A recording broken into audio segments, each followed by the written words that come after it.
you have children who are floating away, children who are in danger, children who are in crisis, listen to this Nesiva Shalom, mamish, practical advice on how to save kids.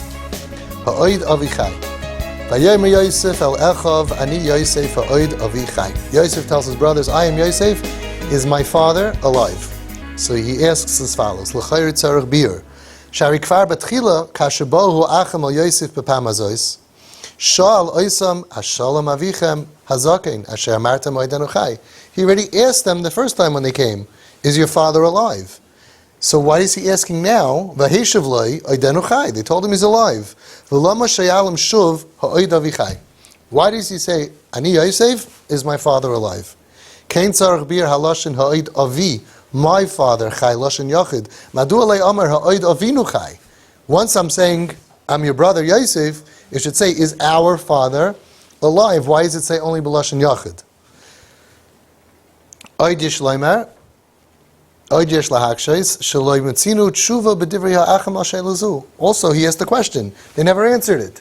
So these are the three questions of the Nesiva Shalom. Again, when Yosef said, I am Yosef, ha'oid avichai, the first question is, why is he asking if his father is alive? When they came to Mitzrayim originally, he asked them, is your father alive? And they said yes. So why is he asking, is Tati alive? The second question is, why is he saying it b'lashon yachid?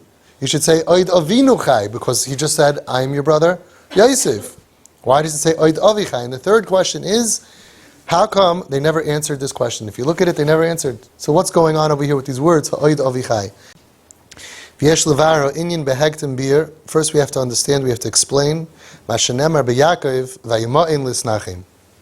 Let's first understand the concept that when they told Yaakov that Yosef was gone, vayima'in lisnachim, he refused to be consoled. They said, give up on Yosef, it's over, he's gone, and he refused to be consoled. So he says, I don't understand. Tzaddikim accept reality. When bad things happen, tzaddikim accept it. Tzaddikim accept the Ratzon Hashem. What does it mean that he refused to be makabel the Ratzon Hashem and to accept ulahashlim im hanagaso yizbarach? Why did he refuse? They told him what happened. You have to accept the facts. If a person is a real maimin, you even say baruch dayan emes. You say, listen, if that's what happened, it's l'toiva, however you want to digest it, but tzaddikim don't refuse to accept things, refuse to accept reality. It's not the way tzaddikim are. So he explains as follows. There's a yesod, that our avos were so holy, they were so kitchuas atzmum, they made themselves so holy that they were mamash, a vessel for understanding Ratzon Hashem. By Avram Avinu we all know that. How did he keep Kol HaTorah Kula? Because Avram's Eivarim, mamish, is on their own. They did Ratzon Hashem. So it came in the middle of September or October, and he just wanted to shake a big palm tree and a big lemon. He just felt the need to do it. He felt the need. He knew internally, his essence knew what Hashem wants. That's what Tzaddikim did. And that's why actually it says, Vayishlach Avram es yada vayikach samachelos. He was going to shecht, and why did he have to, Vayishlach es yada, why did he have to push his hand? So the pshat is because his hand knew that the Ratzon Hashem is not to kill him, so his hand didn't want to do it. But he thought you're supposed to kill him, so he was like, this is odd. I gotta, Vayishlach es yada. I have to command my hand and send my hand out to kill my son, because I don't know why, for some reason, it's not willing to do the Ratzon Hashem. But really the truth was that it's because the hand was right, because his essence was so connected to Hashem that it always knew the Ratzon Hashem. Agav, I want to add that people ask, Avram did not want to throw out Yishmael, right? But L'maisa Hashem said, you're wrong. So if Avram Avinu always did the Ratzon Hashem, his essence always knew Ratzon Hashem, how come he got it wrong? If Hashem's Ratzon was to throw out Yishmael, how come Avram Avinu suddenly got it wrong? Right? He knew everything internally. Why did he get it wrong? So the answer is, if you look at the pasuk, it says, you should listen to your wife Sarah, ki biyitzchak yikar lechazara. Because Avram Avinu's cheshbon was, he's my son. And you don't throw out a child. The Ratzon Hashem is you don't throw out a child. Hashem says, but let me tell you something you didn't know. That it's a chiddush. Even though he's biologically your son, I am telling you, he is not considered your offspring. Oh, if he's not considered my offspring, it's a different story. So that's how he made the mistake, because he understood that a Yiddish mama and a Yiddish tata would never ever abandon their child.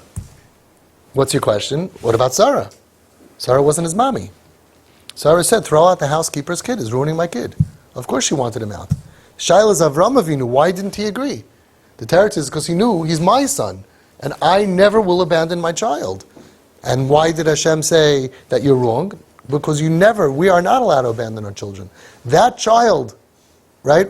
Hashem said, Paskint, Ki Yitzchak Yikol Chazara. The Chazon Ish said anyway, after Matan Torah, there's no such thing as he's not my child. After Matan Torah, Ein Lameidim Mikoydim Matan Torah to after Matan Torah at all. Okay, so the fact is that every tzaddik, internally they were makabel the Ratzon Hashem. So how can it be, Frek the Nesivas Shalom, that Yaakov didn't want to accept the Ratzon Hashem? So listen to this. It was the Ratzon Hashem she Yaakov lo yisnachim v'lo yashlim imzeh she Yosef einenu. Because the Ratzon Hashem was that Yaakov should not give up on Yosef. Why? V'zois mehatam. Listen to this. We have kids who are floating away from us, that are like in Mitzrayim, Eretz Haaretz, trapped in jail and tfisa from addiction and pain and all kinds of problems. Listen to this. D'chol yishu aseh shel Yosef, the entire salvation of Yosef, hoysa mikoyach as kashrus liYaakov, came only from the power of being connected to his tati. Shehu haya mekusher liYaakov. He was tied, gebinden, emotionally bound to his father Yaakov. VAYIGASH haya mekusher elav. It was a two-way street. He felt bound to Yaakov, and Yaakov showed he was bound to him. It's very interesting. Chassam Sofer says, we all know that what triggered the jealousy of the Shvatim was that Yaakov gave Yosef the Ksainis Pasim. But you're a tati of 12 children. You don't know that they're going to be jealous? Chassam Sofer, why did he do it? Why would Yaakov risk that the other kids are going to be jealous and give the Ksainis Pasim to one kid? The teretz is, the Chassam Sofer says, because Yaakov foresaw, he knew that of all my kids, this one is going to be in big trouble. This one's going to be ripped away from the family. This one's going to be a 17-year-old kid that's in a world that is totally foreign and strange to him, and he's going to go through nisyanis that none of the other kids are going to go through. And Yaakov realized that the only chance he has is if he knows that my tati loves me more than anybody or anything else in the world. So he took the Ksainis Pasim. He risked the jealousy of the brothers, because this kid needs a message. This kid needs to know this more than anybody else. And my tati loves me. I'm the apple of his eye. He needed to know, V'Yisrael ohav es Yosef mikol echav. He needed to know that. So that's what he's saying over here. The only salvation of our children who are lost, T'chol yishu aseh shel Yosef haisa, by being connected. Shehu haya mekusher liYaakov, that Yosef was mekusher, was gebinden, emotionally gebinden to his father Yaakov, and Yaakov was bound to Yosef. V'hayis kashrus hazois, and this connection, nishmera, was saved, was protected, guarded, al yedei sheYaakov lo yishlim imkach, sheYosef einenu, v'lo yimash zichrone meliboy. If he would have thought that my Yosef is gone, so you emotionally disconnect. Right? That's part of life. There's a Shiva, there's a Shloshim, there's a year. You don't go around every single day. As painful as it is, life goes on. You're supposed to. It's healthy. You have to move on. So if that would have happened, then he would have weakened, he would have lessened, he would have let go of the grip of the Hiskashrus to Yosef, and then Yosef would never have made it.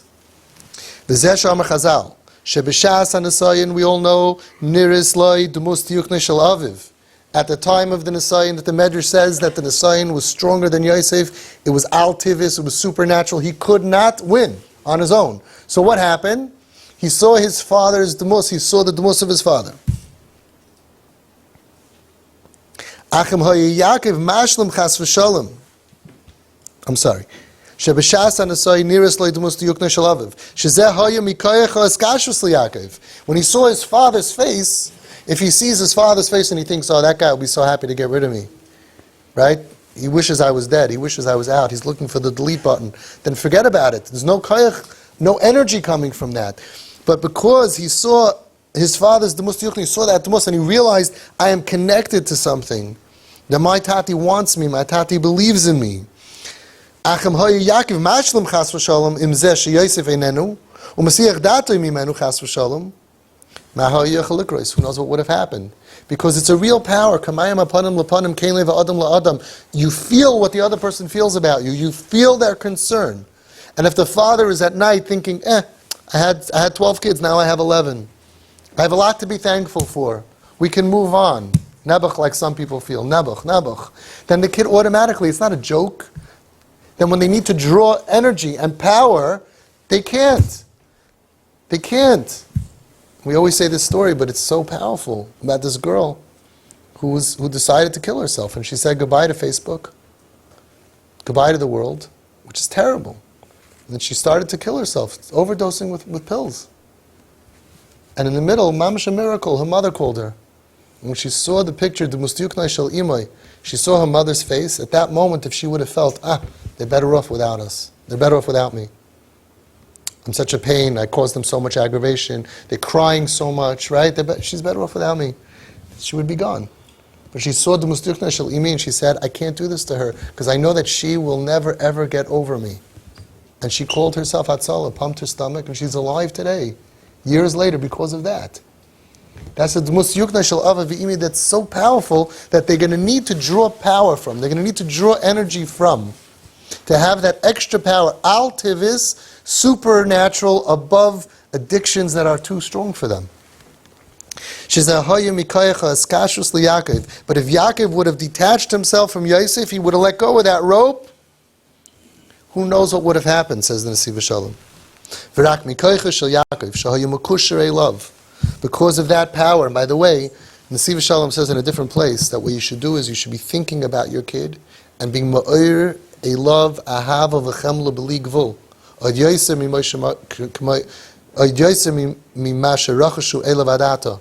And this is a totally supernatural koyach. When you go to sleep at night, take out pictures, think about your kips, think about them, and be ma'ir a love, ahava v'chemla b'li gvul. You don't even need to say it to them. I mean, I want you to do that anyway.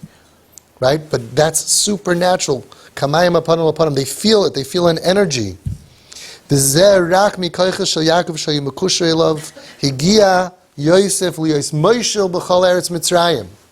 he would have succumbed to that avera, he would have been kaput, he would have been gone. But the energy from having a tati, that mamish loved him, and connected to him, and was not mesiach das from him, was, he ended up being able to be moishel al b'chol eretz Mitzrayim. What does it mean spiritually? He ruled over all the klipas of Mitzrayim. He was surfing on top of all of the waves. All of the nisyonis, all of the erevas haaretz couldn't touch him. He was able to be above everything. He was able to retain his holiness in a crazy, sick world. Our kids who are out there, we try to build forces, walls to keep the bad and evil and tumah and confusion out of our homes. But these kids are out there. How do they ever come back? Most of them come back. The Bali Tshuva, they're so strong. You know what they have to overcome? We make sure that our kids should grow up pure and innocent. But once they're out there, mamish in the street, it's unbelievable. I heard Rav Ram Shor once said a vart. He said that, Chazal say that the Eibusha said, if you're going to accept the Torah, fine. And if not, then shom tehei kfuraschem. He says Hashem suspended the har kegigos, the mountain on top of them, and he said this, but he should have said, and if you're not going to be imlav, if you don't accept the Torah, poi tehei kfuraschem. You're going to be buried here. What's sham? So he said, because the pshat was, Hashem said, be makabel the Torah and live a holy, wonderful life, and don't go out there to the world and get all their confusion and sin and all of that. And if you don't accept it, then sham, over there. Take for aschem. That's where you're going to be buried, over there. Spiritual burial. So we try to protect our homes in every way that we can. And these kids, Nebuch, they end up right in the palm of their hand with the worst averis and the worst tumah and the worst confusion and the pain, and they're open to all of the craziness of the world. Everything. Mamish is in the palm of their hand. And they're walking in parades and they're siding with, they're there.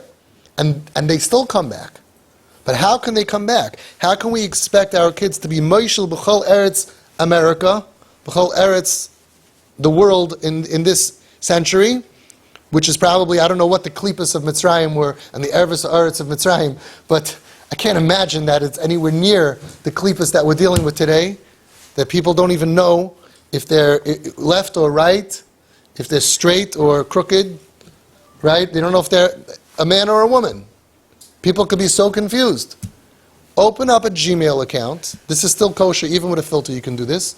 Open a Gmail. Google Rabbeinu Shalom. Open a Gmail account. It's free. And it'll ask you, click here, man, woman, other. I didn't know there's an other. What else can it be? It's pretty simple. Why is this so confusing? Why is this so complicated? And because of a small amount of people, other. And azavi is sagaish sich, crystal sich, Yiddish sich, transgender and LBGQBT, and all of these things that are so confusing. It used to be very simple. You were a man, you stayed a man, you went to the men's bathroom, you died a man. You married a woman who was born a woman, and who went to the woman's bathroom and died a woman. It wasn't that now options. It's very complicated. You imagine someone 13, 14, 15, and all of a sudden you got options. Which bathroom do you want to go to? What are you in the mood of? Are you in the mood of being a man? Are you in the mood of being a woman?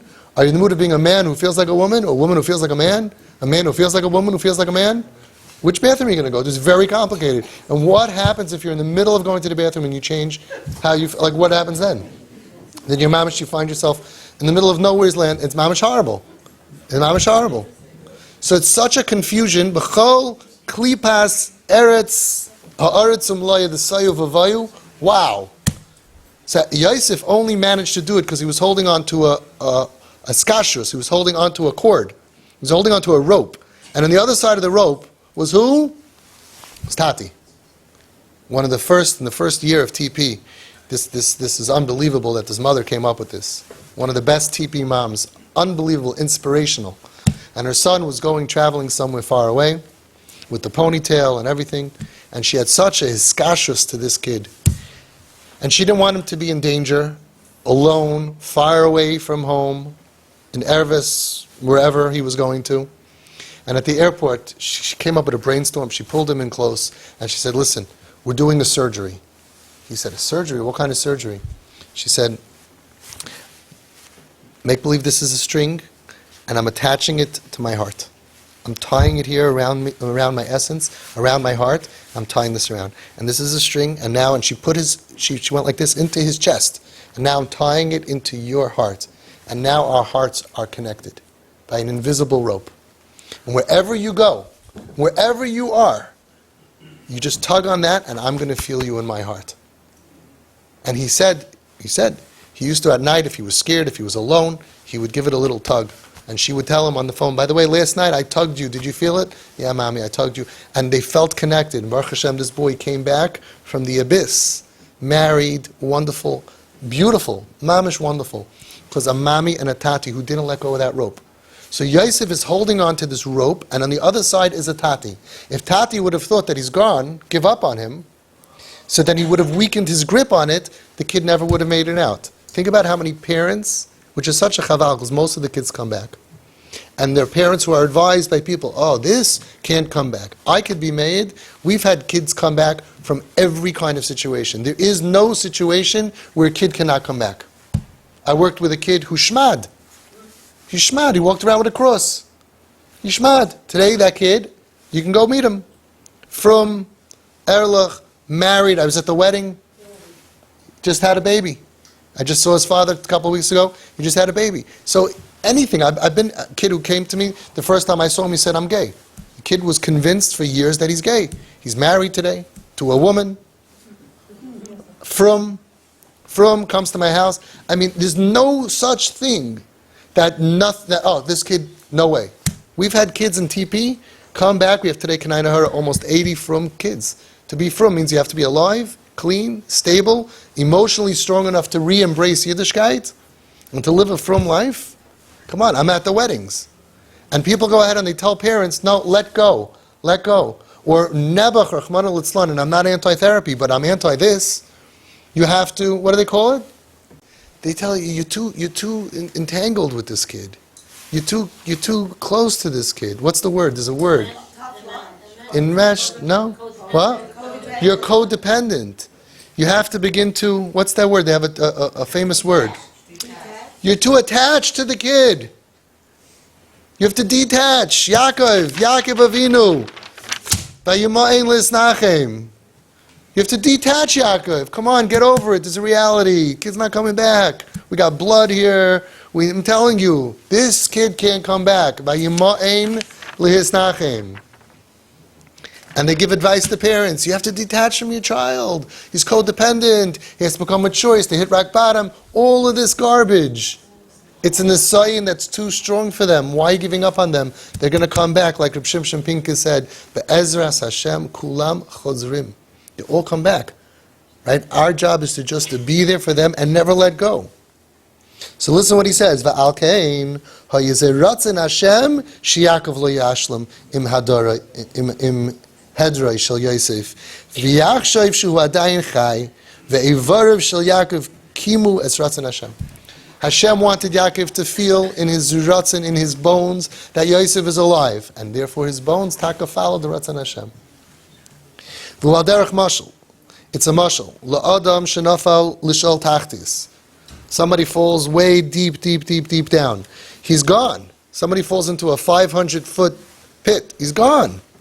But if he has biyadai chevel, if he has a rope, hamachuber, which is connected, le'ezed davar yatziv, which is connected to a fixed, right? A fixed thing. There's a rope connected to a rock, something that's never going to move. Ein loy mali yisyarei. He doesn't have any reason to be scared. It doesn't matter how far away you are, because you're connected to something that is never going to budge. There's always a way to get out of the matzav, no matter what the matzav is looking like. I had so many times kids I was working with, and they told me their situations. I said to myself, how is this kid ever going to make it out? And they're alive. Alive, thriving, building families. It's possible. As long as you're connected to something that's never going to budge. I'm never going to let go of this rope. But if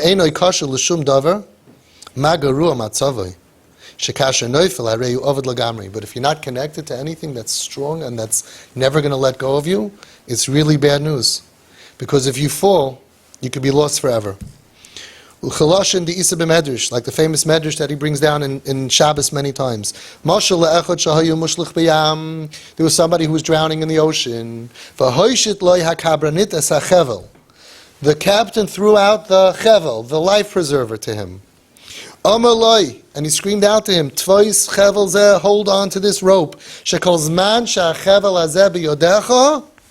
As long as this rope is in your hands, yesh lo chayim, you have life. But if you let go of this rope, ein l'chaim, you will never be alive. You'll never make it. What was the eitz of the captain? The hamanig, and those who are leaders. He tvois chevel zeh. This is the message to the children who are out there drowning in the shmutz and in the yam hasoyar, into the terrible, terrible stormy seas. The message is tvois chevel zeh. Hold on to this rope that I'm giving you. If you're going to have the power being connected to me, the Tati, the Mami, who is never going to leave you. Even if you're drowning in the sea.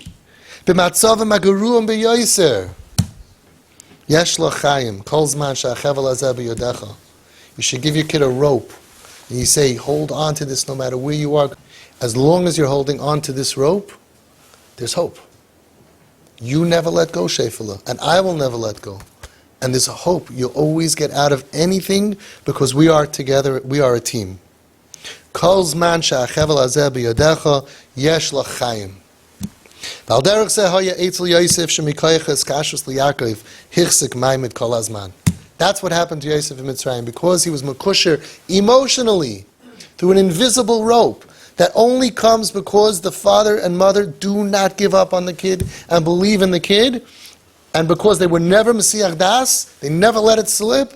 That's why Yosef ended up being able to withstand the challenges, ride above the waves. All the Klipas Mitzrayim he conquered. And he was able to become Mamash the Yisaid, Midas Yisaid of Klal Yisrael. Now he's going to answer all the kasha so beautifully. Ani Yosef, I am Yosef. Oysa Yosef, that Yosef that you knew. That same Yosef, that same good boy that when I used to be in yeshiva, you remember that guy? That kid who was coming home with good marks once upon a time? He says, Yosef, I'm the same Yosef.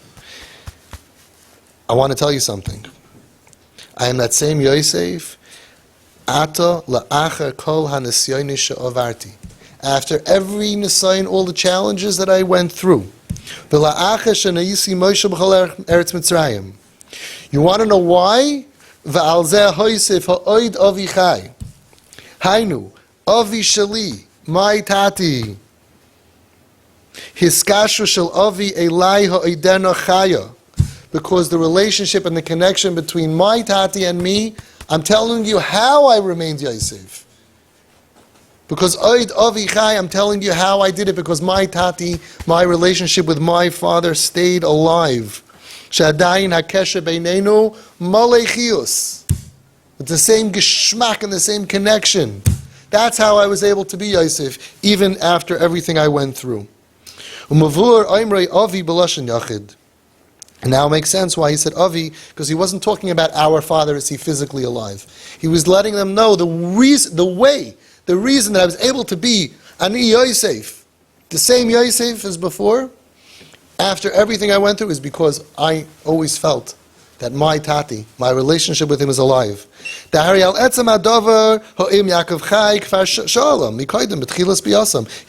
them, like we said before, he already asked them when they came, if tati's physically alive. I want to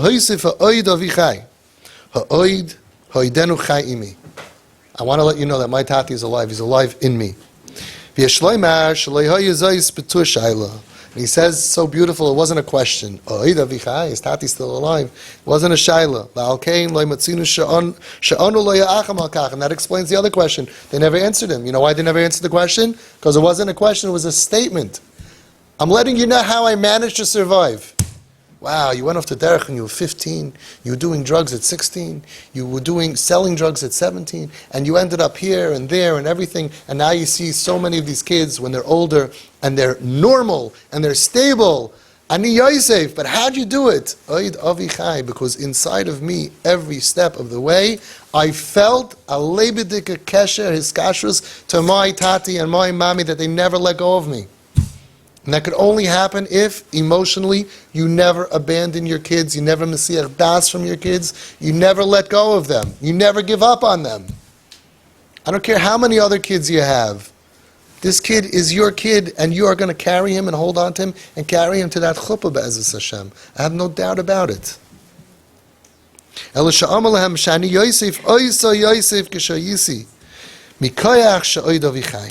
same Yosef that I was, from the koyach, from the power, because my relationship with my father, my connection, it's alive inside of me. We can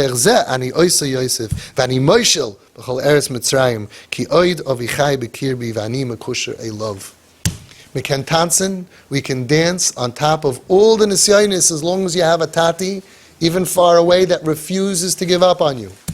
And that's why, so beautifully says the nesivas shalom, it says Yaakov refused to give up on him, and the next chapter, Yosef is faced with his biggest nisayon of his life. And what's the word that it says? Vayima'in. Says the nesivas shalom. Vayima'in is connected to Vayima'in. When you have a tati that refuses to give up on you, Vayima'in, he connected to the shalshelas HaKodesh. That's the shalshelas. Yaakov and Yitzchak and Avram, and he schlepped himself out of that matziv because shuv lo yachid. It wasn't one against one. It wasn't a guy going out there fighting a guy with a knife who's a karate expert. It's two against one. Niskasher im aviv, says the nesivas shalom. And that's the vayima'in of a parent who refuses to give up on the child, gives the koyach even far away. You don't see him, you don't know where she is, but there's a koyach that I am not alone. Vayima'in, I will be able to refuse at some point. I'll be able to get back and to pull on that other piece of that rope and come back home to Tati. We can see Yaakov Avinu, that he was the first one that gave a bomb. Gave it to his pasim. Oh, beautiful. You see how Mamash Yisaid, he gave him a bomb. There were no 65-inch televisions in those days. All you had was Excited Pasim. I bet you he wrapped it And he wrote he showed him all of his love. He said, you are the most special thing in the world to me.